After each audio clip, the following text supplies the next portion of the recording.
언제부터인가 대화가 줄었어요. 많은 중년 부부들이 이렇게 말합니다.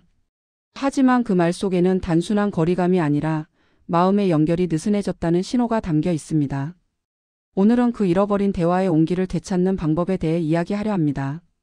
안녕하세요. 20년 넘게 부부관계 상담을 해온 중년 정서 회복 전문가 김은정 상담사입니다. 이 영상에서는 중년 부부가 다시 친밀해지고 신뢰를 회복하는 대화의 기술을 함께 나눠볼 거예요. 감정의 교감, 다름의 존중, 그리고 행동으로 쌓는 신뢰. 이 세 가지를 실천하면 관계의 온도가 놀랍게 달라집니다. 오랜 세월 함께한 부부라 해도 마음을 나누는 대화는 언제나 새롭게 배워야 하는 언어입니다. 이야기를 끝까지 들으신다면 여러분의 하루 속에서도 그 따뜻한 언어를 바로 사용할 수 있을 거예요. 이야기가 도움이 되셨다면 구독과 좋아요 부탁드립니다. 댓글에 숫자 5를 남겨주시면 그 짧은 숫자가 큰 힘이 됩니다. 1. 중년 부부가 친밀함을 느끼기 어려운 이유. 많은 중년 부부들이 이렇게 말합니다. 예전엔 대화도 많고 웃음도 있었는데 요즘은 그냥 동료 같아요. 사실 이 말 속에는 단순한 권태보다 더 깊은 감정의 단절이 숨어 있습니다. 중년이 되면 일, 자녀, 건강 등 삶의 무게가 커지고 그 사이에서 서로의 마음을 돌볼 여유가 점점 사라지게 됩니다. 친밀함은 대화와 감정의 온도에서 자라나지만 시간이 지나며 그 온도를 잃게 되는 것이죠. 서울에 사는 53세 김씨 부부는 결혼 25년 차입니다. 김씨는 아내가 무슨 생각을 하는지 모르겠어요. 예전엔 그냥 눈빛만 봐도 알았는데 지금은 대화가 어색합니다. 라고 말했습니다. 그런데 그의 아내 역시 남편이 내 말을 들어주지 않는다고 느끼고 있었습니다. 서로의 감정은 여전히 남아있지만 표현과 공감이 줄어든 탓에 마음의 거리감이 생긴 것입니다. 중년 부부가 친밀함을 느끼기 어려운 가장 큰 이유는 감정의 언어를 잃어버렸기 때문입니다. 젊을 땐 사랑을 말로 표현하고 작은 일에도 손을 잡아주며 웃음을 나누지만 시간이 흐르면서 표현이 줄고 습관적인 말만 남습니다. 괜찮아, 알았어 같은 단답이 쌓이면서 진심을 담은 대화의 공간이 줄어드는 것이죠. 결국 서로의 마음은 여전히 곁에 있는데 대화의 문이 닫혀버리는 겁니다. 또 하나의 이유는 자존심과 익숙함입니다. 오랜 시간 함께하다 보면 굳이 말하지 않아도 이해하겠지 하는 마음이 생깁니다. 하지만 이 익숙함이 방심으로 이어지면 상대의 감정 변화에 무뎌지고 결국 상처를 주는 말이나 무관심으로 나타납니다. 중년 이후에는 말 한마디보다 태도가 훨씬 큰 영향을 미칩니다. 작은 무표정, 짧은 대답 하나가 상대에게 이제 나는 당신의 관심 대상이 아니구나라는 메시지로 전해질 수 있습니다. 여러분은 어떠신가요? 요즘 배우자와의 대화 속에서 따뜻함을 느끼고 계신가요? 혹은 할 말은 많은데 이제는 들어줄 것 같지 않다는 생각을 하고 있진 않으신가요? 이 시기에 부부가 친밀함을 회복하려면 먼저 감정의 표현을 다시 배우는 것이 중요합니다. 사랑한다는 말을 억지로 하지 않아도 괜찮습니다. 대신 오늘 당신 얼굴 보니까 마음이 편하네. 요즘 좀 피곤해 보여요. 괜찮아요? 이런 작은 표현들이 마음의 문을 여는 첫걸음이 됩니다. 결국 중년 부부가 친밀함을 느끼지 못하는 이유는 사랑이 사라져서가 아니라 사랑을 표현하는 방법이 멈췄기 때문입니다. 표현이 멈춘 자리에는 오해가 쌓이고 오해는 거리를 만듭니다. 그 거리를 줄이는 힘은 언제나 따뜻한 말 한마디에서 시작된다는 걸 기억해 주세요. 왜 다양한 소통 방식을 시도해야 할까? 중년 이후의 부부 관계에서 가장 큰 변화는 대화의 방식입니다. 젊을 때는 서로에게 관심을 쏟고 이야기를 나누는 것이 자연스러웠지만 지금은 대화의 주제가 생활 중심으로만 흘러가는 경우가 많습니다. 밥 먹었어? 병원 예약했어? 애는 어떻게 됐대? 이런 실용적인 말들만 오가다 보면 정작 마음을 나누는 대화는 점점 사라지게 됩니다. 대화의 폭이 좁아질수록 감정의 통로도 닫히게 됩니다. 그래서 중년 이후에는 다양한 소통 방식을 의식적으로 시도하는 것이 필요합니다. 이는 단순히 새로운 말을 배우는 것이 아니라 서로의 마음을 다른 각도에서 바라보는 연습입니다. 예를 들어 말로만 표현하기 어려운 감정은 짧은 메모나 작은 행동으로도 충분히 전달할 수 있습니다. 오늘 아침 커피 맛있었어요. 이런 한 줄 메모가 상대에게는 당신과의 하루가 좋다는 메시지로 전해집니다. 경기도에 사는 56세 이씨 부부는 퇴직 후 대화가 줄어들며 어색함을 느꼈다고 합니다. 그때 아내는 매주 금요일마다 짧은 편지를 남기기 시작했습니다. 이번 주는 당신이 끓인 된장찌개가 제일 맛있었어요. 이 단순한 한 줄이 남편에게는 큰 위로가 되었고 이 부부는 다시 웃으며 대화를 나누게 되었다고 합니다. 결국 소통은 거창한 말보다 작은 시도에서 시작됩니다. 또한 다양한 소통 방식을 시도한다는 건 서로의 변화를 인정한다는 의미이기도 합니다. 나이가 들수록 감정 표현의 방식이 달라지고 공감의 포인트도 달라집니다. 그 변화를 외면하지 않고 새롭게 알아가려는 태도 자체가 관계를 다시 살아나게 합니다. 요즘은 어떤 얘기를 할 때 제일 편해요? 이런 질문 하나가 상대의 마음을 다시 여는 계기가 됩니다. 여러분도 혹시 이런 경험 있으신가요? 아무렇지 않게 던진 말이 상대의 마음에 오래 남았던 순간 말입니다. 그만큼 대화의 힘은 무엇을 말했느냐보다 어떤 마음으로 말했느냐에 달려 있습니다. 다양한 방식의 소통은 중년 부부에게 새로운 리듬을 만들어줍니다. 편지, 대화, 산책, 공통 취미 등 어떤 형태든 좋습니다. 중요한 건 다르게 표현해 보려는 노력입니다. 그 시도가 쌓일수록 관계는 조금씩 회복되고 서로를 향한 따뜻한 감정은 다시 피어납니다. 결국 다양한 소통 방식은 익숙함에 멈춰버린 관계를 다시 숨쉬게 하는 숨결입니다. 새로운 방식의 대화는 사랑을 되살리는 가장 단순하면서도 강력한 방법이죠. 익숙함 속에서 변화를 선택하는 용기, 그것이 진정한 친밀함의 시작입니다. 좋습니다. 3. 중년 여성의 만족도를 높이는 관계의 기술 타프 3. 중년 이후의 관계에서 가장 중요한 건 단순한 사랑의 표현이 아니라 만족감입니다. 그 만족감은 신체적인 부분보다 훨씬 더 깊은 정서적 안정감과 이해에서 시작됩니다. 즉, 서로의 감정을 어떻게 다루고 존중하느냐가 관계의 온도를 결정짓는 핵심이라는 뜻입니다. 첫 번째 기술은 감정적 교감의 회복입니다. 많은 중년 부부가 오랜 시간 함께 지내며 서로에 대해 잘 안다고 생각하지만 사실은 감정적으로 멀어져 있는 경우가 많습니다. 감정적 교감이란 단순히 대화의 빈도가 아니라 마음의 리듬이 맞아가는 과정입니다. 예를 들어 배우자가 힘들어할 때 조언보다는 그랬구나, 많이 속상했겠다라는 말 한마디가 더 큰 위로가 됩니다. 이런 감정의 공감은 여성에게 심리적인 안정감을 주고 관계 만족도를 자연스럽게 높여줍니다. 두 번째 기술은 신체적 스킨십의 재발견입니다.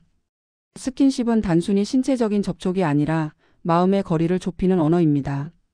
특히 중년 여성에게는 스킨십이 존중받고 있다는 신호로 작용합니다. 서울대 심리학 연구팀의 조사에 따르면 가벼운 손잡기나 포옹 같은 일상적인 스킨십이 정서적 친밀감을 60% 이상 높인다고 합니다. 매일 잠들기 전 오늘 수고했어요 한마디와 함께 손을 잡아주는 행동은 말보다 깊은 신뢰를 전달합니다. 이런 작은 습관들이 관계의 만족감을 서서히 회복시킵니다. 세 번째 기술은 일상의 존중과 대화의 리듬입니다. 중년이 되면 서로의 습관과 차이가 더욱 도드라지지만 그 차이를 존중하는 태도가 관계의 질을 결정짓습니다. 예를 들어 아내가 좋아하는 취미에 관심을 보이거나 남편이 이야기할 때 스마트폰을 내려놓는 단순한 행동만으로도 당신의 시간을 존중한다는 메시지가 전달됩니다. 대화의 리듬이란 바로 이런 존중의 반복에서 생기는 안정감입니다. 말보다 태도에서 전해지는 따뜻한 배려가 결국 관계의 깊이를 만듭니다. 여러분도 한번 돌아보세요. 요즘 배우자와의 관계에서 감정의 교감, 작은 스킨십, 존중의 대화 중 어느 것이 가장 부족한가요? 세 가지 중 단 하나만 회복해도 관계의 분위기는 크게 달라질 수 있습니다. 결국 중년 여성의 만족도를 높이는 핵심은 화려한 이벤트가 아니라 매일의 따뜻한 반복 속에 있습니다. 그 꾸준함이 바로 진짜 사랑의 기술입니다. 3위 서로의 감정을 이해하는 대화 습관. 대부분의 중년 부부가 예전처럼 대화가 통하지 않는다고 말합니다. 하지만 대화가 줄어든 이유는 말의 양이 아니라 감정의 교류가 줄었기 때문입니다. 감정은 말보다 먼저 전해지고 대화는 그 감정을 이어주는 다리 역할을 합니다. 서로의 감정을 이해하는 대화 습관은 그래서 친밀함을 회복하는 출발점이 됩니다.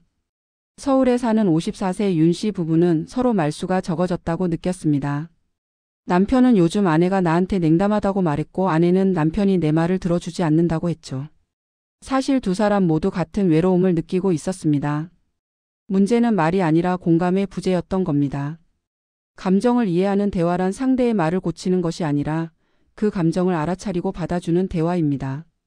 예를 들어 배우자가 요즘 너무 지친다고 말했을 때 그래서 운동을 좀 해야지보다는 요즘 많이 힘들었나 봐, 내가 어떻게 도와줄까? 라는 말이 훨씬 큰 위로가 됩니다. 이 차이는 작지만 관계에서는 결정적입니다. 감정을 공감하려면 대답보다 반응을 먼저 바꾸어야 합니다. 눈을 맞추고 고개를 끄덕이는 것, 한 박자 쉬어가는 것, 이런 작은 리듬이 상대의 마음을 열어줍니다. 말의 내용보다 말투와 표정이 감정을 전달하는 비율이 더 크기 때문입니다. 심리학에서는 이를 비언어적 공감이라 부릅니다. 실제로 부부 상담 현장에서도 말보다 눈빛과 몸의 방향이 관계 회복의 핵심 요소로 작용한다고 알려져 있습니다. 또한 감정을 이해하는 대화는 일방적인 위로가 아니라 상호적인 흐름이어야 합니다. 나도 그럴 때가 있었어. 그 말 들으니까 내 마음도 좀 따뜻해지네처럼 자신의 감정을 살짝 나누는 것도 좋습니다. 이런 상호 공감은 부부 사이의 대화를 정보 교환이 아닌 감정의 교류로 바꿔줍니다. 여러분도 혹시 요즘 배우자와의 대화가 건조하게 느껴지지 않으신가요? 그럴 땐 먼저 대화의 목표를 바꿔보세요. 설득이 아니라 공감, 조언이 아니라 이해.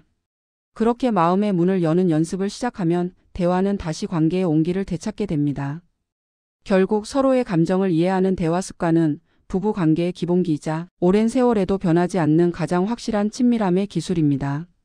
그 기술의 출발점은 언제나 한마디 따뜻한 공감의 말입니다. 2위, 서로의 다름을 존중하는 소통의 기술. 부부 사이의 갈등은 대부분 틀림이 아니라 다름에서 시작됩니다. 하지만 우리는 종종 이 다름을 인정하기보다 고치려 하죠. 중년이 되면 생활습관, 가치관, 감정 표현 방식이 확고해지기 때문에 서로의 차이를 존중하는 태도가 관계 만족도를 좌우하게 됩니다. 대구에 사는 58세 박 씨 부부는 평소 대화가 잦은 편이었지만 늘 사소한 의견 충돌로 마무리되었습니다. 아내는 남편은 왜 늘 자기 방식만 옳다고 생각할까? 했고, 남편은 내가 말하는 건 논리인데 아내는 감정적으로만 반응한다고 느꼈습니다. 하지만 상담 과정에서 두 사람은 서로의 대화 목적이 달랐다는 걸 깨달았습니다. 남편은 문제 해결을 원했고 아내는 공감을 원했던 것이죠. 서로의 다름을 존중하는 소통은 바로 이 지점에서 시작됩니다. 대화 중에는 정답을 찾기보다 이해를 선택해야 합니다. 예를 들어 배우자가 그 일은 마음이 좀 불편했어라고 말했을 때 그건 내가 예민해서 그래 대신 그랬구나, 그런 일이 있었구나라고 반응하는 것만으로도 분위기는 달라집니다. 상대의 감정을 부정하지 않고 인정하는 것, 그것이 존중의 첫걸음입니다. 또한 존중의 대화는 맞서기보다 맞춰가기의 과정입니다. 말의 주도권을 잡으려 하기보다 대화의 리듬을 나누는 것이 중요합니다. 상대가 말할 때는 끝까지 듣고 자신의 의견을 전할 땐 단정적인 어투 대신 나는 이렇게 느꼈어처럼 표현하면 방어적인 반응을 줄일 수 있습니다.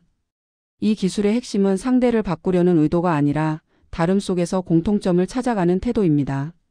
완벽한 일치를 기대하기보다 서로의 관점을 인정하는 순간 대화의 질이 달라집니다. 서로가 다르기에 더 배울 수 있고 그 다름이 관계를 단단하게 만드는 힘이 됩니다.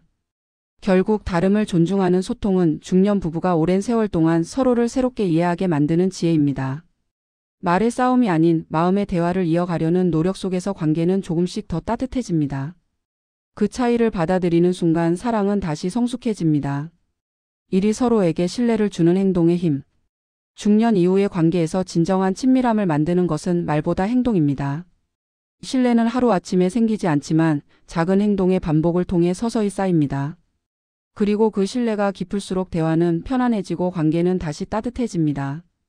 서울에 사는 60세 이 씨 부부는 예전에는 다툼이 잦았지만 요즘은 서로에게 조금 더 부드러워졌다고 합니다. 그 이유를 묻자 남편은 이제는 아내에게 약속한 걸 꼭 지키려고 해요. 작게는 쓰레기 버리는 일부터요. 라고 웃으며 말했습니다. 아내는 그런 사소한 것들이 쌓이니까 마음이 다시 믿어지더라고요. 라고 답했습니다. 바로 이것이 신뢰의 본질입니다. 거창한 약속보다 일상의 약속을 지키는 꾸준함이 관계를 지탱합니다. 신뢰를 주는 행동에는 몇 가지 공통점이 있습니다. 첫째, 말보다 실천이 빠릅니다. 할게보다는 이미 했어라는 태도가 신뢰를 키웁니다. 둘째, 감정의 일관성이 있습니다. 기분 좋을 때만 친절하고 힘들 땐 무관심하다면 상대는 마음을 닫게 됩니다. 셋째, 비밀이 없는 투명함입니다. 크고 작은 일에 솔직해질 때 두 사람의 관계는 한층 더 단단해집니다. 또한 신뢰를 쌓는 행동에는 배려의 눈길이 함께합니다. 배우자가 힘들어 보일 때 괜찮아? 한마디 하는 것, 먼저 물 한 잔을 건네는 것, 이런 단순한 배려는 말보다 강한 메시지를 전합니다. 상대는 그 순간 나를 진심으로 생각해 주는구나라는 안도감을 느낍니다. 그 안도감이 곧 사랑의 온도를 높이는 힘입니다. 여러분도 혹시 관계 속에서 이런 경험이 있으신가요? 사소한 행동 하나로 상대의 마음이 풀렸던 적 말입니다. 결국 신뢰는 크고 거창한 선물보다 매일의 성실한 행동 속에 숨어 있습니다. 중년 부부에게 신뢰는 새로운 사랑의 언어입니다. 나를 믿게 만드는 행동, 상대를 편안하게 하는 배려, 그 모든 것이 쌓여서 함께 있는 것만으로도 안정되는 관계를 만들어줍니다. 꾸준한 행동의 힘을 믿어보세요. 그것이 바로 다시 사랑을 시작하는 가장 확실한 방법입니다. 신뢰가 관계 만족도에 미치는 심리적 효과. 신뢰는 단순히 믿는다는 말보다 훨씬 더 깊은 심리적 힘을 가지고 있습니다. 중년 이후의 부부 관계에서 신뢰가 주는 안정감은 삶 전체의 만족도를 결정짓는 핵심 요인 중 하나입니다. 실제로 보건복지부 조사에서도 배우자에 대한 신뢰 수준이 높은 부부일수록 행복감과 삶의 의미를 더 크게 느낀다고 합니다. 신뢰는 관계의 안정 기반입니다. 갈등이 생기더라도 그 관계가 쉽게 흔들리지 않게 해주는 심리적 쿠션이죠. 반대로 신뢰가 약해지면 사소한 오해도 커지고 서로의 말에 방어적인 태도가 생깁니다. 이 말을 믿어도 될까? 이 행동엔 다른 뜻이 있지 않을까? 라는 의심이 쌓이면 마음의 거리도 함께 멀어집니다. 서울에 사는 52세 김씨 부부는 예전엔 서로 감정이 예민해질 때마다 다투곤 했습니다. 하지만 최근엔 대화가 훨씬 부드러워졌다고 합니다. 이유를 묻자 김씨는 이렇게 말했습니다. 이제는 아내가 내 말을 오해하지 않을 거라는 확신이 있으니까 자연스럽게 진심을 이야기할 수 있어요. 바로 이것이 신뢰의 힘입니다. 믿음이 있으면 방어보다는 솔직함이 먼저 나옵니다. 심리학적으로도 신뢰는 감정 안정 효과를 불러옵니다. 신뢰 관계 속에서는 상대의 말이나 행동을 위협으로 받아들이지 않기 때문에 스트레스 호르몬이 줄고 대화 시 긴장감이 완화됩니다. 이런 심리적 안정은 곧 관계 만족도로 이어집니다. 상대와 있을 때 편안함을 느끼는 것이야말로 가장 깊은 친밀감의 증거이기 때문이죠. 여러분도 생각해 보세요. 배우자와의 관계에서 언제 가장 편안함을 느끼시나요? 아마도 이 사람은 나를 배신하지 않을 거야, 내 마음을 오해하지 않을 거야 라고 믿을 수 있을 때일 겁니다. 그 믿음이 바로 관계의 평온함을 지탱하는 가장 강력한 토대입니다. 결국 신뢰는 중년 부부의 심리적 안정과 행복을 결정하는 중심축입니다. 의심이 아닌 믿음을 방어가 아닌 이해를 선택하는 것. 그것이 두 사람의 관계를 오래도록 따뜻하게 지켜주는 진짜 힘입니다. 신뢰가 관계 만족도에 미치는 심리적 효과. 신뢰는 단순히 믿는다는 말보다 훨씬 더 깊은 심리적 힘을 가지고 있습니다. 중년 이후의 부부 관계에서 신뢰가 주는 안정감은 삶 전체의 만족도를 결정짓는 핵심 요인 중 하나입니다. 실제로 보건복지부 조사에서도 배우자에 대한 신뢰 수준이 높은 부부일수록 행복감과 삶의 의미를 더 크게 느낀다고 합니다. 신뢰는 관계의 안정 기반입니다. 갈등이 생기더라도 그 관계가 쉽게 흔들리지 않게 해주는 심리적 쿠션이죠. 반대로 신뢰가 약해지면 사소한 오해도 커지고 서로의 말에 방어적인 태도가 생깁니다. 이 말을 믿어도 될까? 이 행동엔 다른 뜻이 있지 않을까? 라는 의심이 쌓이면 마음의 거리도 함께 멀어집니다. 서울에 사는 52세 김씨 부부는 예전엔 서로 감정이 예민해질 때마다 다투곤 했습니다. 하지만 최근엔 대화가 훨씬 부드러워졌다고 합니다. 이유를 묻자 김씨는 이렇게 말했습니다. 이제는 아내가 내 말을 오해하지 않을 거라는 확신이 있으니까 자연스럽게 진심을 이야기할 수 있어요. 바로 이것이 신뢰의 힘입니다. 믿음이 있으면 방어보다는 솔직함이 먼저 나옵니다. 심리학적으로도 신뢰는 감정 안정 효과를 불러옵니다. 신뢰 관계 속에서는 상대의 말이나 행동을 위협으로 받아들이지 않기 때문에 스트레스 호르몬이 줄고 대화 시 긴장감이 완화됩니다. 이런 심리적 안정은 곧 관계 만족도로 이어집니다. 상대와 있을 때 편안함을 느끼는 것이야말로 가장 깊은 친밀감의 증거이기 때문이죠. 신뢰가 주는 또 다른 효과는 회복력입니다. 갈등이나 실수가 생겨도 신뢰가 있다면 관계는 금세 복구됩니다. 그럴 수도 있지라는 여유가 생기고 서로의 부족함을 받아들이게 됩니다. 반면 신뢰가 약한 관계에서는 작은 실수도 큰 상처로 남게 됩니다. 여러분도 생각해 보세요. 배우자와의 관계에서 언제 가장 편안함을 느끼시나요? 아마도 이 사람은 나를 배신하지 않을 거야, 내 마음을 오해하지 않을 거야 라고 믿을 수 있을 때일 겁니다.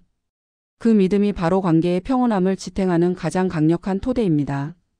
감정을 공감하고 다름을 인정하며 작은 행동으로 신뢰를 보여주는 일. 이 세 가지가 반복될 때 관계의 온도는 자연스럽게 따뜻해집니다. 말보다 마음이 앞서고 비난보다 이해가 커질 때 부부는 나이를 넘어 친구이자 인생의 동반자가 됩니다. 여러분의 하루 속에도 이런 따뜻한 대화가 한 줄 한마디씩 스며들길 바랍니다. 익숙함 속의 감사를, 일상 속의 사랑을 표현하는 그 마음이 결국 관계를 가장 아름답게 지켜줍니다. 이야기가 마음에 닿으셨다면 구독과 좋아요로 응원해주세요. 댓글에 숫자 5 하나만 남겨주시면 큰 힘이 됩니다. 여러분의 생각과 경험도 댓글로 나눠주세요. 함께한 마음의 이야기가 더 많은 사람들에게 위로가 될 것입니다.